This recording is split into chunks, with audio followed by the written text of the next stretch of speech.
So at this point, we're basically at the finish line. While we were away, I went ahead and filled in some information in this text box. And let me zoom in here so we can see some of the things that I've done here. I went ahead and wrote in the title of the song, and then in addition to that, I wrote in music and lyrics are by David Crowder. Went ahead and included the original key. Now you could say C sharp or D flat. That would be with the capo on, obviously. Now if you didn't use the capo, or if you didn't want to talk about what the original key was, then you could just say key would be C. And then I always include some kind of a form here. So in this case, I'm just providing options about what people can do. Like, you know, this song just has a real simple form, but I suppose you could alter it up any way you wanted. But I can include the form just so that everybody has a sense of where we're going to go when we practice it.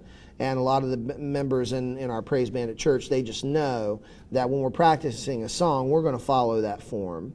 And then last couple bits of information that I always try to include is copyright information and CCLI song number. Those are things that are good to do for any number of reasons, legal or otherwise. It's also showing that I don't claim any property over what I'm seeing here, and that I'm not going to be redistributing this or making any kind of profit off of it. And plus it just makes your lead sheet look a little more official. I also might take my text box, which as you can see my text box is highlighted right now, and I might also change the shape outline to just a standard color, and in this case I turn it to black, and that again just provides a nice aesthetic to your lead sheet. If we just bounce out to a single page here, you can see everything just looks nice, and that's everything that we do for the Lord. I think we should seek to do in excellence, and so I think that should even extend to what things like our lead sheets look like, that we should try to make them as good as humanly possible. Now, if you're curious about where I got some of this information, like copyright information and CCLI song number, I can go ahead and tell you that I don't have a subscription to CCLI, but to get this information, I just go to their website, which is just ccli.com.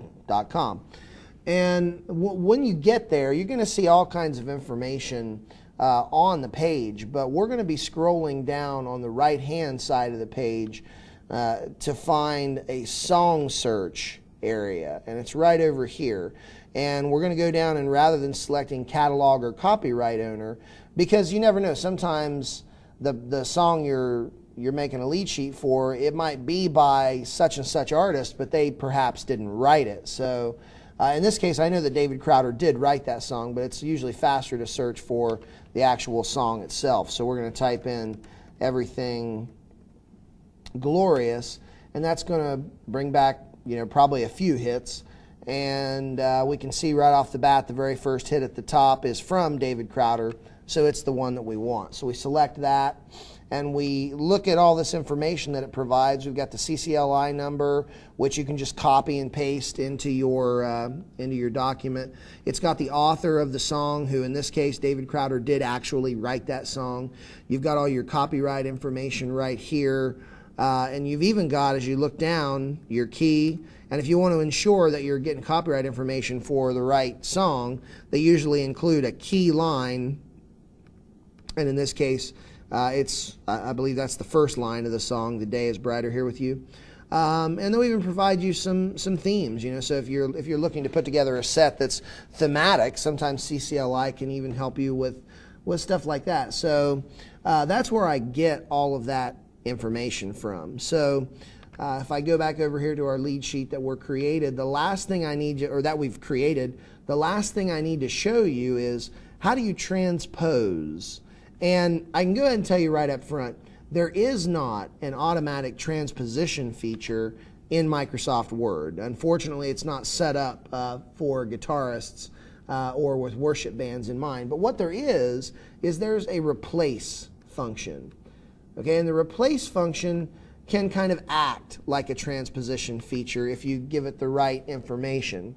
So we're going to go down here in the advanced options, or the more options, and we're going to select match case and find whole words only, and that's going to limit what you're changing here. So we've really only got a small set of chords to transpose, and oftentimes when you're doing this, you might want to just make note of what chords you need to transpose. So we know we need to transpose a C, a G, and an F, but in addition to that, we also need to transpose an A minor, and we also need to transpose a G over B. And by doing this, you make sure that you can kind of check these off as you transpose them, that these chords should be, you know, whatever you've transposed them to. So in this song, you've only got 5 chords to transpose. So if you come up here to the Find What field, you're going to type in, and make sure you do this in a case-sensitive fashion. So like with our first chord of the song, we want to transpose the C in this song to either a C sharp or a D flat. Now I'm the kind of person who prefers to think in flats, so I'm going to put down D flat. And then if we go here to the replace all function, any C's that this finds throughout, it's going to turn into a D flat. And you can see that this little dialog comes up after you've hit replace all. This little dialog box comes up telling you that Microsoft Word made 7 replacements throughout. And you can look down through and see that a lot of these C's now, they've all become D flats. So if you're keeping track of it on a separate sheet of paper, you might want to just put a little check mark on that. And then to keep going, if you wanted to transpose the next chord, which is a G, that's fine, but in this case you've also got to remember that it's going to find that single G later on down here as well, so you might have to make an alteration to that, but it might come out okay. So let's peek here. So again, type a capital G. Now you want to change that, again, if you're thinking in flats, to an A flat. We hit replace all, and now it's made a grand total of 9 replacements. And so the first half of this chord down here, it transposed. So now you're going to have to just go through and make sure you transpose the second half of this slash chord here to finish it up. The third chord you wanted to replace was an F, so you type that in your Find What field up here, and you're going to turn that into a G flat. Okay, that takes the chord up a half step, and you hit replace all, and now you can see that the replace feature has made 7 replacements. And now again, if you're keeping track, you know, just keep checking things off. You've only got a couple more things to transpose.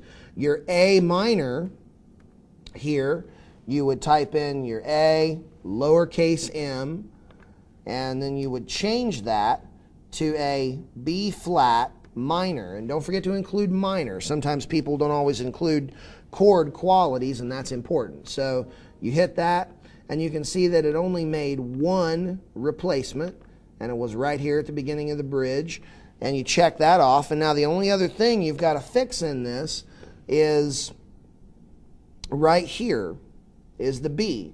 Now to take your B up a half step, you're going to change that up to a C. And when you hit replace all, it's going to make 2 replacements, and you're done. And now I know that might have seemed like it took a little while, but it really, in the grand scheme of things, it wasn't that slow. And if I hadn't been talking, it would have been yet still even faster. So there you have it. That is a lead sheet that is in a concert pitch, and that can be put to work in your praise band tomorrow. The only other thing that you would probably want to check is right here to make sure that all the chords were correct, that they're all in the right place, but otherwise you're ready to go. So I hope you found this tutorial helpful, and there'll be more in the future. So take care and have good worship.